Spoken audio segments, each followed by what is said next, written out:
How is everybody doing? Give a thumb.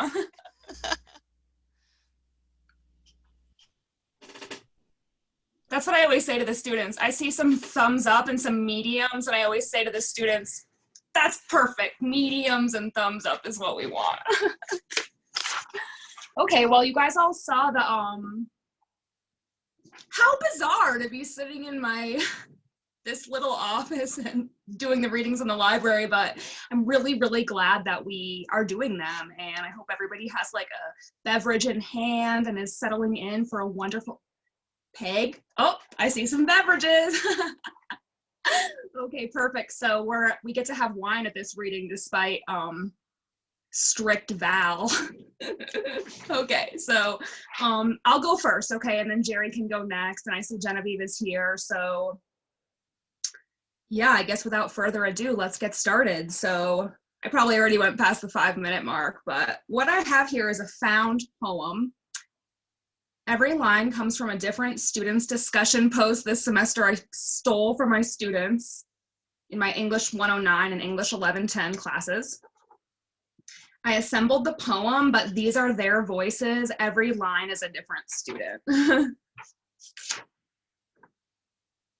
The thing getting me through this are Godzilla films. My family and I try to see this as a vacation unpaid. I've been doing a lot more puzzles. Lately, we now have so much time together that it is frustrating. I just bought a hydroponic system so I can now grow vegetables by myself. I'm not a big fan of online classes, but I'm sure I'll get the hang of it soon. Our biggest challenge we face is me attending work because I work at a hospital. I don't really have much to do at home. My son and I spend a lot of time learning watercolor painting on YouTube. When I'm not outside with my plants, I take care of chicks and ducks, which is hard but fun. We played volleyball in our backyard yesterday. Like many other Americans, I'm now unemployed until further notice. Loving all the free time, but running out of things to stream online. I believe that if this disease had not come, many would continue in the life they had before. Some days I go out and play basketball because I feel like it's the only thing that's going to keep me from going crazy. My mom is making face masks for the hospitals because they are running out of supplies. Are we all just going to continue to keep buying large amounts of toilet paper? Just do your best is my motto right now. If we can deal with the quarantine, we can deal with the class. I feel so helpless to so many people. I'm using this time as a way to cleanse and organize myself. Don't lose hope.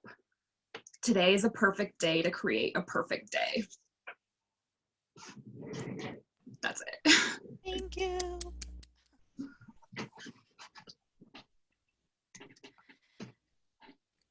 Okay, right. I think so we'll go to Jerry next. Okay, I don't see a microphone for you, Jerry, so I don't think I can unmute you. Do you have a way to access a mic or unmute yourself?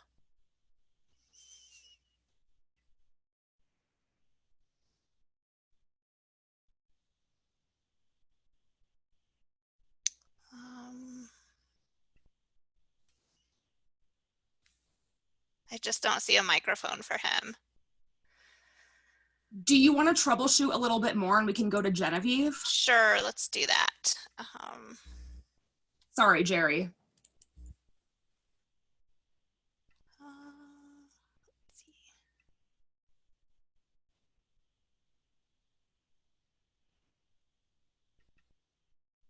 Don't see Genevieve's name.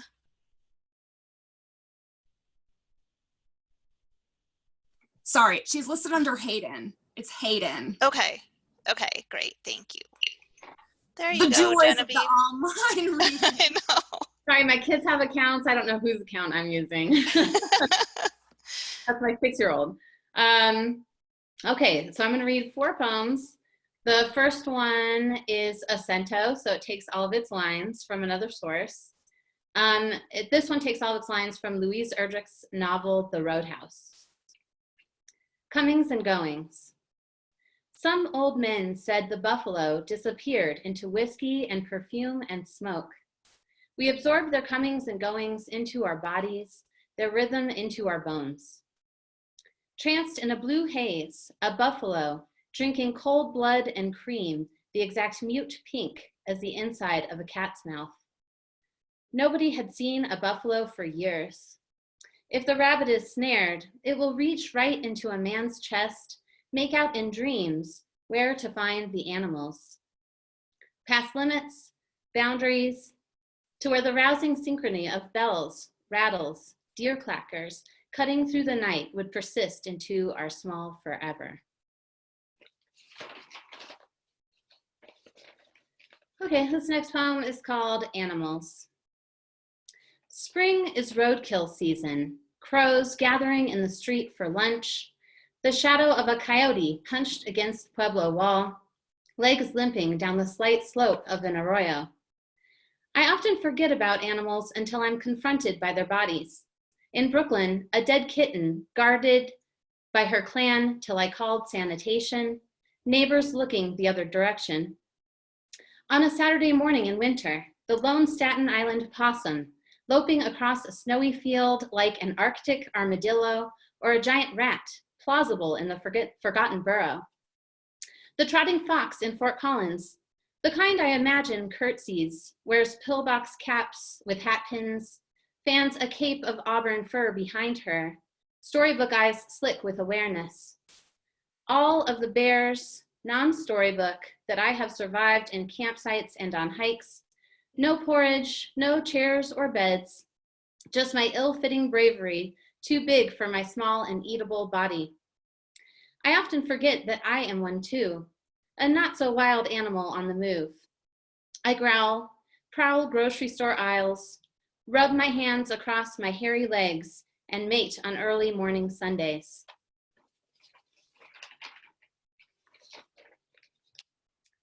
Okay, and this next poem begins with an epigraph. A dream. Our dreams are as bright as your lions, those golden beasts in tapestries of thought. Ruth Barker.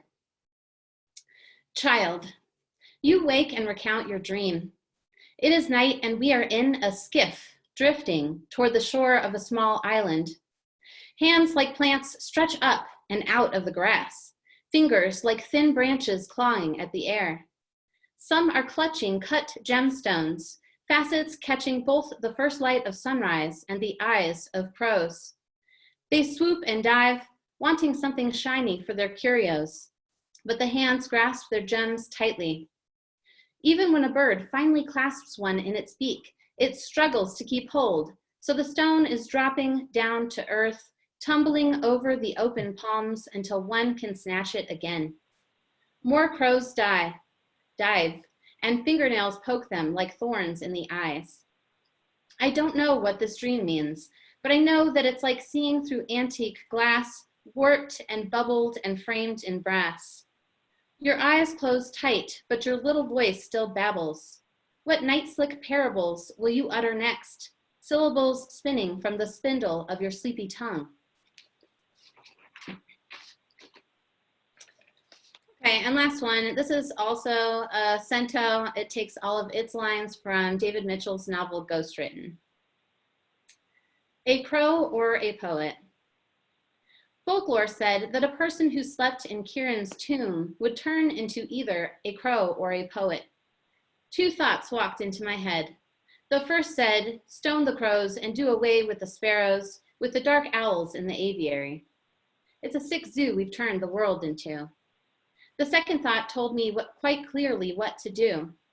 Flare and verve the written word, experience memories like serviced and brightly lit catacombs.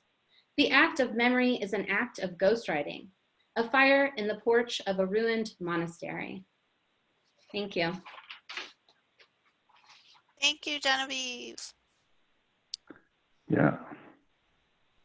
All right, is this you, Jerry, on the phone? Yes. Yes. Great. Can you hear me? I'm so glad. Yes, we can hear you. Oh, yeah. Thanks. Sorry to cause all the trouble. No problem. We're glad you're here. Okay. Let me start with a poem that was just published in a snobbish bastion of elite culture called Rat's Ass Review, and the poem is called Swearing. When he said, "I'll always love you, I promise," all the parts of his mind fell in, outfitted for one mission, an understandable illusion that an instant's unanimity means they won't be gold-bricking and scuffling tomorrow. When she said, "Bullshit," part of her mind fired a gun. Blanks, but she could smell powder as a whole poem smells of one word. Her partisans of believe him, own him, worship him, trembled in caves, suspecting thunder. This one is called A Lesson from Summer Camp. The counselors had no bands that fit a hummingbird, but should one get caught in the mist net, you rattled it in cupped hands until it lay in your palm, unhurt, we were assured, with a quiet that seemed, except for its heartbeat, calm. Then everyone who might admired smallness, red enamel throat, wings a green suit coat, but suddenly it took flight and climbed each gust of the air, full-powered, pivoted in the leaves as it found its way and sped out of there. God, to feel my head clear for good, to recognize the windy or waiting skies are real, to get out of here.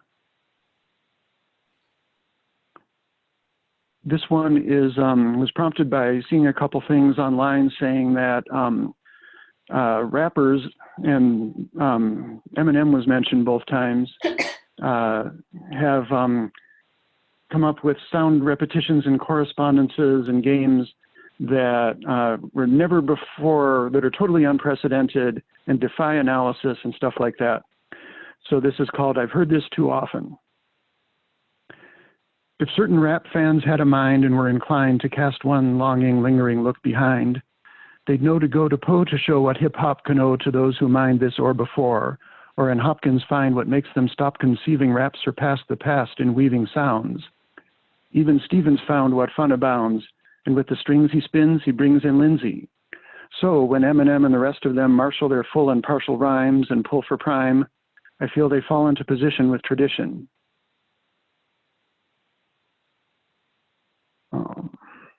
This one is a response to a poem by Walt Whitman. It's called When I Talked with a Learned Astronomer.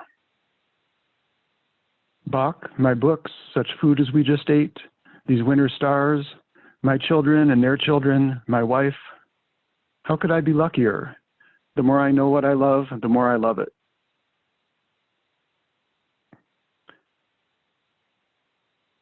This one is called Second Evil, which is what comes after primeval, I guess, and it's written as prose.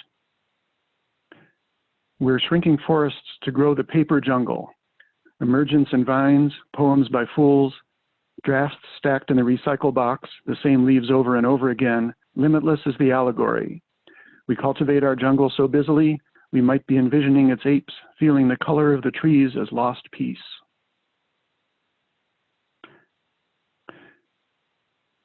And this one is called Hermetic Poem. It was published in the Santa Fe Literary Review in 2016. I fear if you ask who dwell in the house I see in dreams. Shh. I cannot tell whatever secret streams from mountain caves so deep, nor what birds land there, drink, and sing of nothing.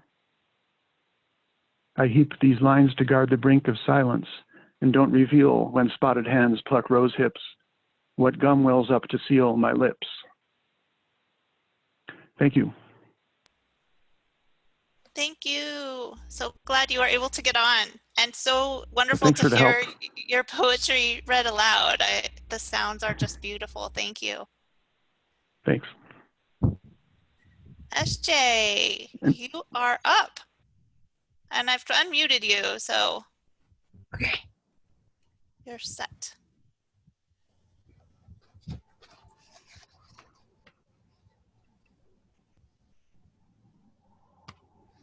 So I'm reading from my new book. It's called About Gender Identity Justice in Schools and Communities. And I'm reading from the section called Why Gender Identity Justice Matters. Consider what it might be like to have a complex relationship with yourself. Consider knowing that there aren't many people or role models who can help you recognize or understand your identity. How can you help yourself when there are few or no one to support you?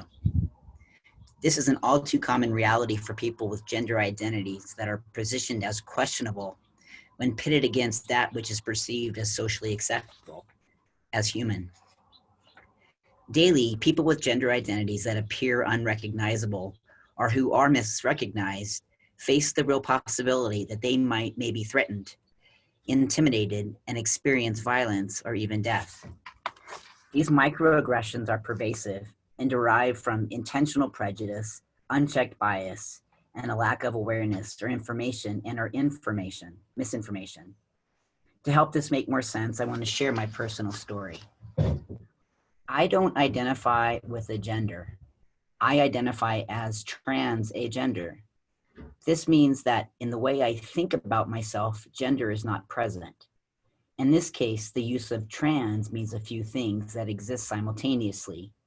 It means from think Star Wars and the Millennium Falcon shooting away from the Death Star at warp speed. It means moved away from. Think about your reaction to rotting meat that became stuck under your refrigerator. While it also means recognizing that there is a continuum of gender identities. Think turning a handle while looking through a kaleidoscope. Though I disidentify as female, male, transgender, and non-binary, when others see me, they position me as male and use male pronouns, and this is quite common. In order for me to disidentify from female, which is my birth sex, I had to go through a long process. In fact, it is ongoing. I am often asked why I want to change my legal documents to male if I do not identify as female. This is such a great question, and one that even I have had to think deeply about. I've never felt female, though what does it even mean to feel a gender? I also have never felt male for the same reason, but I want to be read not as female. Does that mean I want to be read as male? Well, not necessarily. Yet there were many other people born in the 1970s like myself who felt constrained to choose either male or female because those were the only known options that would legitimize our identities. In the recent past, youth and 20 and 30 somethings seem to live in a world where there is more freedom to live in the in-between of genders or in gender fluid ways. This was not the case for those born in the 70s because gender identity wasn't even discussed, let alone reflected on in any context. Left without understanding ourselves, we were coercively assigned a gender. Though it might not make sense to some, I would rather be read as not female. But again, that doesn't mean I want to be read as male. Due to this chosen identity preference, I have changed my paperwork so that I can pass through legal gates that want me to choose a gender. Such coercion has required me to spend well over $125,000 for surgeries that I opted to have, and for changes to my federal, national, and state identifications. I recognize that having health care is a privilege and provides me access to services that others may be denied. This is why discussions around gender identity justice are critical, because the fulfillment of rights are uneven and inequitable. Each of these changes have required massive time, effort, and a huge audit of legal paperwork. Here's just one example. In order for me to change my birth certificate to disidentify as female, I had to go through a humiliating process. Now, I did not have to do this. This was a choice that felt important and not necessarily rational. It's not likely that I will have to show anybody my birth certificate in the future, but I did this for peace of mind, just in case I ever do. The process of changing my assigned sex in my birth certificate was arduous. I am from Louisiana, where draconian laws still exist and are stringent.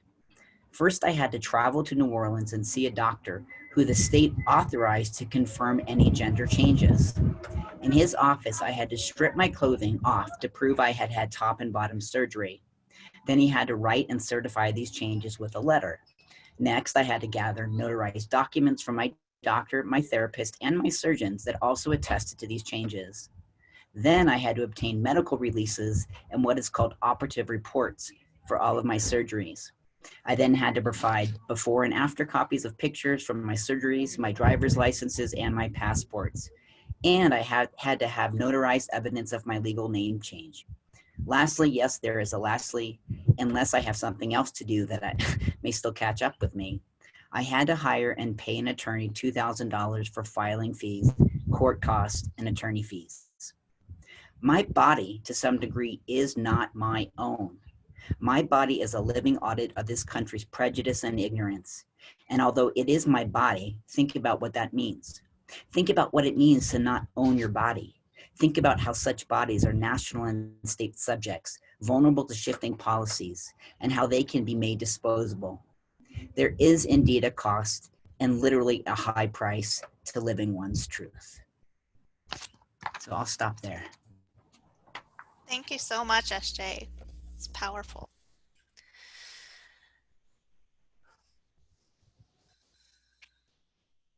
Right. I believe you are on now, and I know you have a screen share you would like to do. I am. Can you see my screen? Yes. Yep, it's looking good. Okay, let me, why I'm not able to blow it. Wait.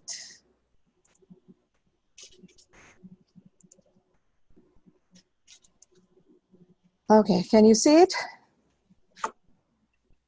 Okay, hi everyone, this is Anna. Thank you. Well, I have presented this co-authored book in the library in February, I believe. I just felt when I got the email from Kate, I felt that now we all are in this lockdown and everybody is going through different emotions and situations. So I just felt that this chapter is something that helps me connect with people, especially people of faith. So I'm here to share. The book is 3 Paths, One God, and I'm just one of the co-authors. Reading from the Torah. Why I have Torah and Bible here in my reading, because I want to show you how the same author has mentioned the message in different editions. So the reading from Torah says that when all these things befall you, the blessing and the curse that I have set before you, and you take them to heart, and the various nations to which your God has banished you, and you return to your God, and you and your children heed God's command with all your heart and soul, just as I enjoin upon you this day, then your God will restore your fortunes and take you back in love. It's Deuteronomy. The Bible says, as he came near and saw the city, he wept over it, saying, if you had only recognized on this day the things that make for peace, but now they are hidden from your eyes. Indeed, the days will come upon you when your enemies will set up rampart around you and surround you and hem you in on every side. They will crush you to the ground, you and your children within you, and they will not leave within you one stone upon another, because you did not recognize the time of your visitation from God. This is from Luke. The Quran, the final testament, the verse says, chapter 27, verse 62, is he not the best who responds to the desperate one when he calls upon him and removes evil and makes you inheritors of the earth? Is there a deity with Allah, the God? Little do you remember. Now my prayers. Oh, the compassionate, we understand that you are the creator of everything. You have not sent down any spiritual, physical, social, emotional, or financial disease without a cure. Oh, the forbearing, oh, the most patient with our ill-doings, please help us find the best cure for the inflictions. Oh, the healer, please heal our sufferings, as none can heal but you. Please bless us with the healing that will leave no ailment. We seek refuge in you, using the perfect words that you have taught us. We seek your refuge from all the whispering of the Satan. all the forms of devils, poisonous creatures, harmful things, the evil magic, and the envious eye. O the dominant, O the expeditor, your mercy encompasses the heavens and the earth. Forgive our shortcomings and bless us with perfect healing and restore broken hearts and souls. Heal all the sicknesses, relieve the hunger, and help us to restore this perfect world of yours. Using the words of Jonah, may peace be upon him, when he cried from the depths of the darkness in the belly of the fish, we confirm that there is no God but you. Glorified be you. We have been of the wrongdoers by not following your guidance and not keeping balance in our lives and the surroundings. Amen. Amen. Thank you. I'm done. Thank you, Amna. People are clapping. Great. It So feels really disarming when you bare your soul and then there's utter silence, but I can assure you everyone, like, we're all clapping from home. yes. Everyone's doing a beautiful job. Thank you, everybody. I just wanted to show Gorgeous. mountain and stream again because it really makes me that nice, gives the nice feeling, calmness. That's why I wanted to share the prayer. Thank you, everybody, for listening. Thank you, Amna. It was so beautiful. All right, David, I have unmuted you, and I think. I'm here. Okay, and Amna, if you can unshare your screen. Unshare my screen. No, don't worry, David. Amna needs to stop sharing her screen. Oh. Do I do something here? No, go ahead. You can, there. Me? Yeah, go ahead, David. You can read. Oh, okay. Well, hi, everybody. I guess I can be heard. I assume so. Yes. Thanks for including me. I've got two poems. They're both about marsh hawks.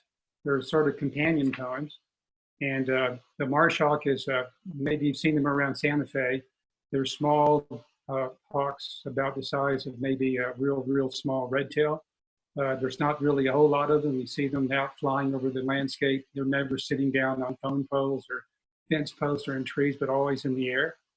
And they're here in the winter, the fall, and I guess through about early spring. And so both of these poems are about marsh hawks. And the first one is called Marsh Hawk, December Eve.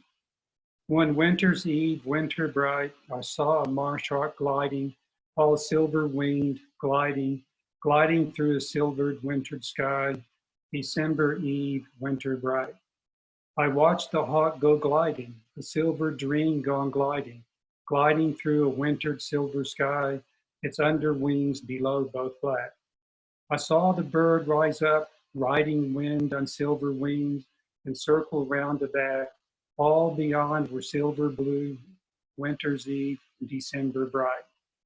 I watched the hawk drift away through silent silver sky, the earth below turning, my mind within turning, December eve, winter bright.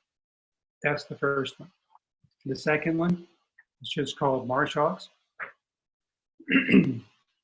Say once years past when I saw this smallish harrier grounded on sand dunes, facing wintered blue sea, casting a low profile against sand and sea oats. I've never seen a marsh hawk but on the wing, flying low over the rolling land beneath, the silver-winged bird rising and falling, wheeling round the desultory wind, never resting, always flying sky. I think they must be born of air, these marsh hawks, spend their lives there. Airy things beyond the here and now of earthbound beings, phantasms of sky and wind. I am told the albatross spends its life at sea, mostly airborne. They say these seagoers sleep in flight, staying aloft weeks at a time at sea for years.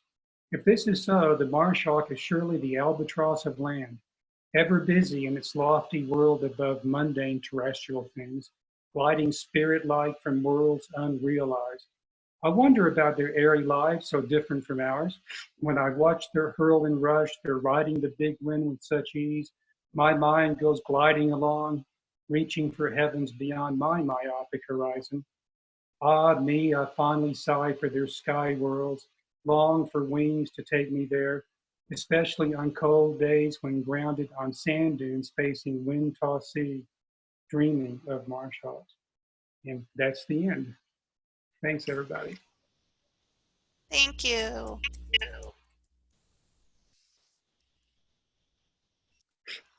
Right, next on the list is Peg. Peg, I've unmuted you, so you're ready to go whenever you're ready.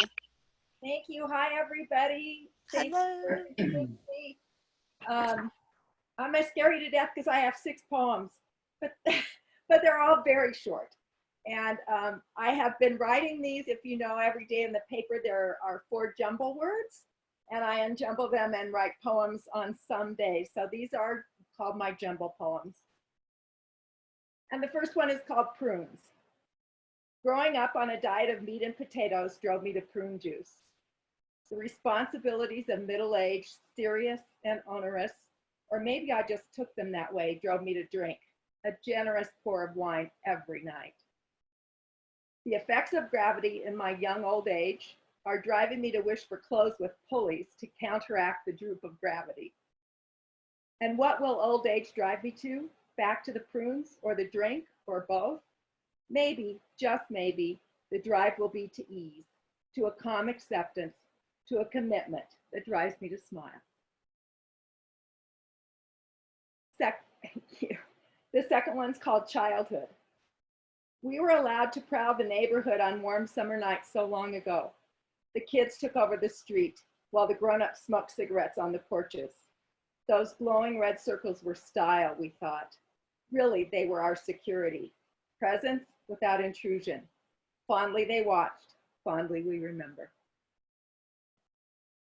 The third one is called Stars. Don't blame your tirade on today's horoscope of a heavy burden. Are you really relying on the zodiac? Something created with ancient knowledge?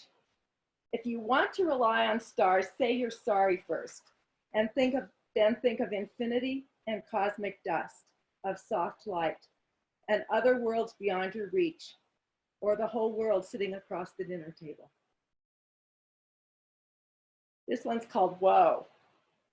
Whenever I'm in your venue, you lead me around. I swoon, and then you lead me astray. I swoon again.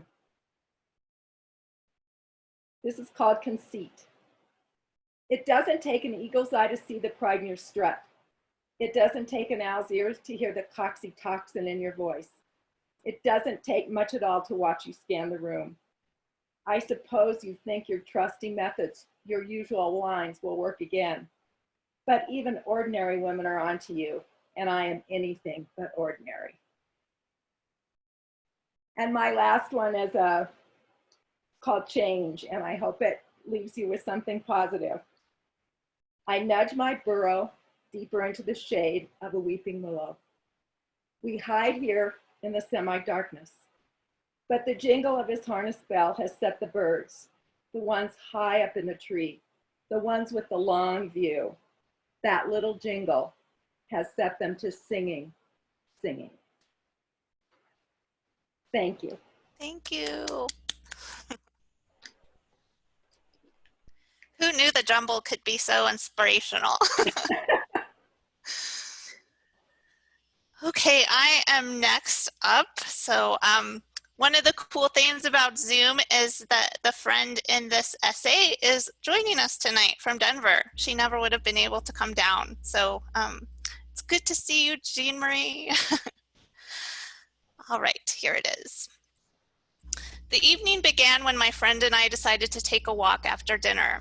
We left behind familiar pathways we had taken on previous evenings and allowed ourselves to find something new in the town we were visiting for a weekend. We happened upon an old cemetery in a city park, a boarded up house with overgrown bushes, and a shady dirt road that narrowed and turned into a walking path that eventually emptied out onto a sidewalk along a busy street. We had been walking for about an hour when the setting sun became imminent, and we realized we needed to turn around in order to make it home before dark. On our way home, we decided to take the shortest of detours and look at a small adobe church just off the main road. We walked around the church, admiring the wooden doors and pink hollyhocks. We were wandering, looking for an excuse to stay out just a little bit longer. It was then, above the church, that we caught sight of the vultures, giant birds way up in the trees, dark brown, nearly black, the size of an average house cat, huddled and cuddled and perching for the night in the cottonwood trees above the church. Too numerous to count, we estimated there were over 50 giant flesh-eating birds sitting peacefully in the trees above our heads. We stared up into the branches, admiring the birds, before reluctantly feeling the pull of the night and our uncertain walk home. We left the church parking lot and began walking down the main road. At a bit of a distance, we turned one last time to get a view of the dark birds perched above the white church. It was then that we noticed a car pulling into the church parking lot. 3 people got out of the car and began looking and pointing at the birds. They had binoculars. It was obvious they had driven to the church and were prepared to watch the birds. We had foolishly believed the birds were our secret. Too curious to stay away, we returned to the parking lot and struck up a conversation with the visitors about their interest in the vultures.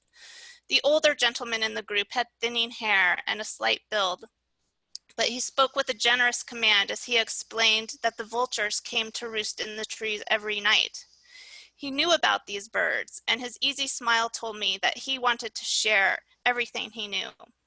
His shirt was too big, and the buttons near the top were undone, exposing his bony frame. He leaned against the trunk of the car as he spoke. People clean up after these birds. They take care of them because we don't want the birds to be a nuisance to anyone.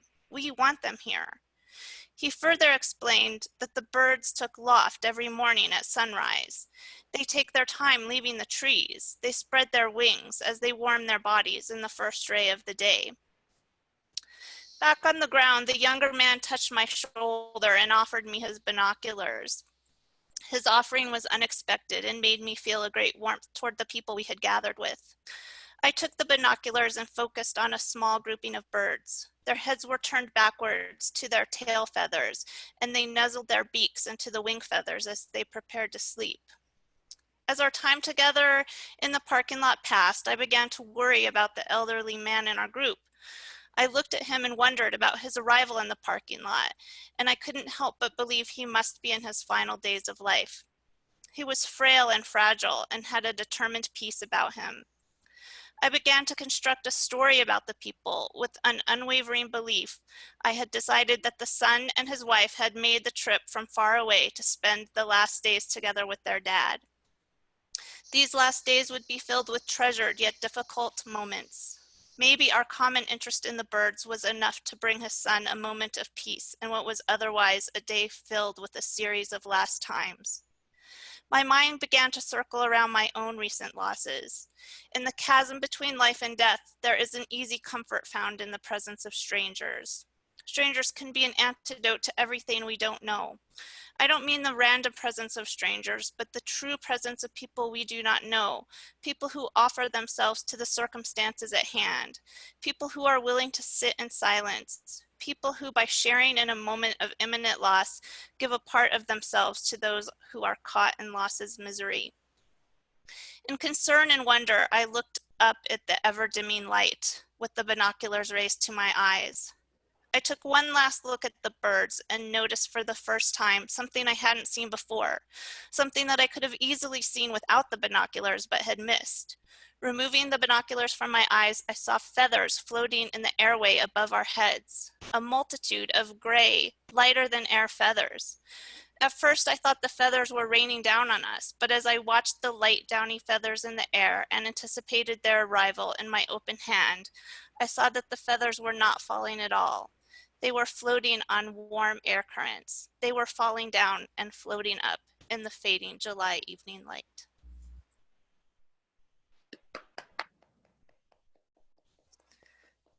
All right, thank you. Terry, you are next and you're unmuted. Thank you.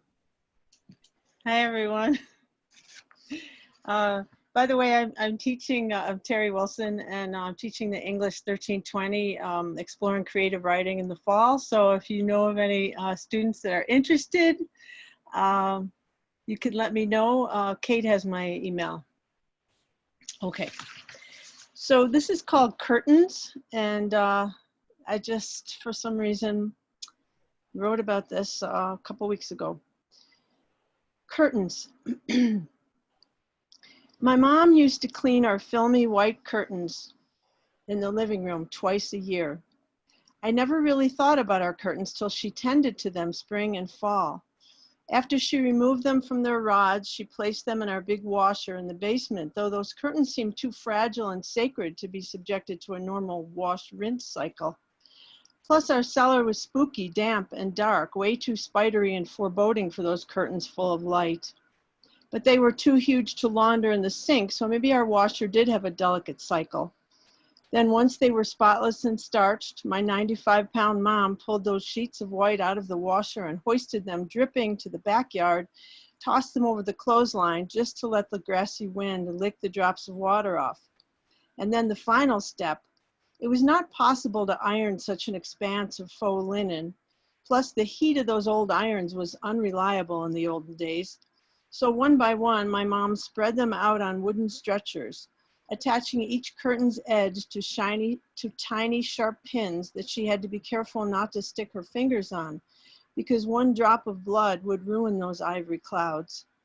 And after a day or so, wrinkles gone, she'd remove them and slide them back on their rods, where they billowed with each breeze and let in the sun.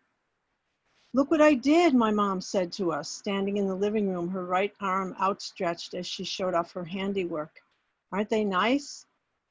Those curtains were filled with spring, and every May they officially announced the end of our long buffalo winter. Her curtains were so hopeful. I wish I had them now.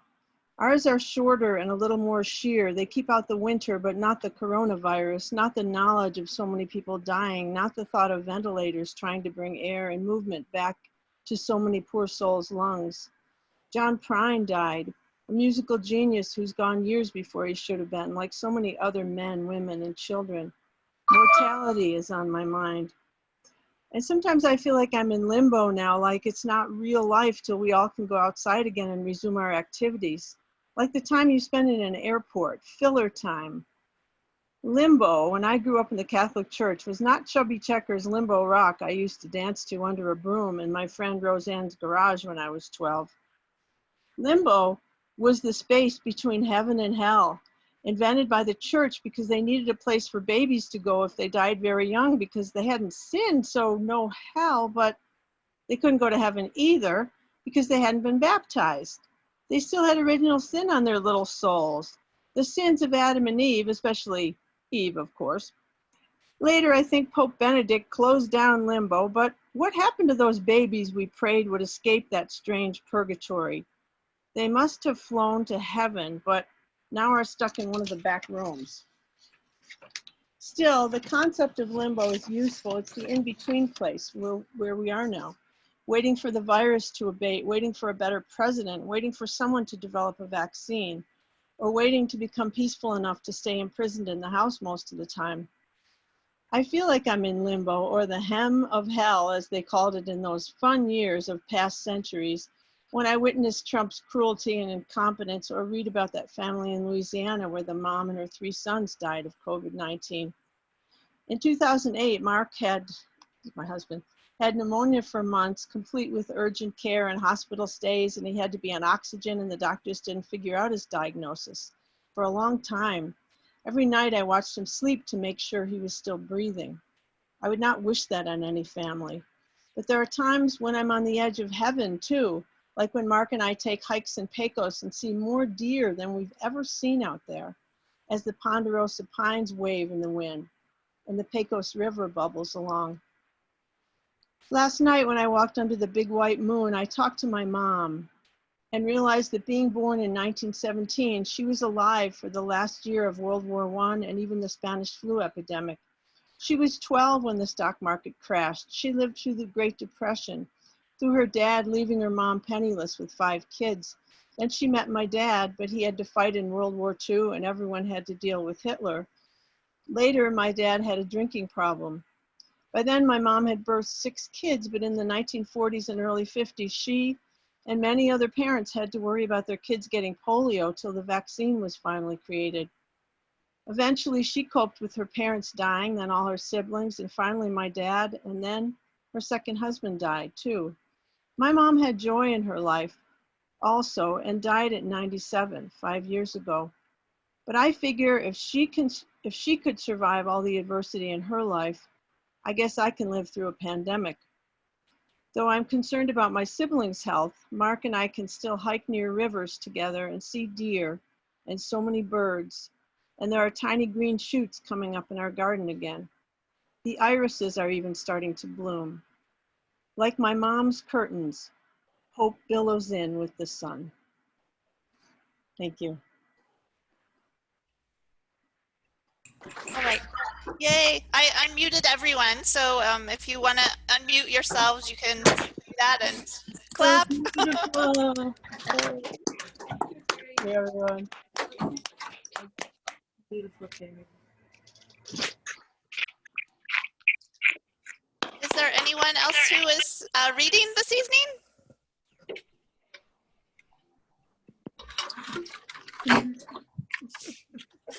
No? No one else interested in reading?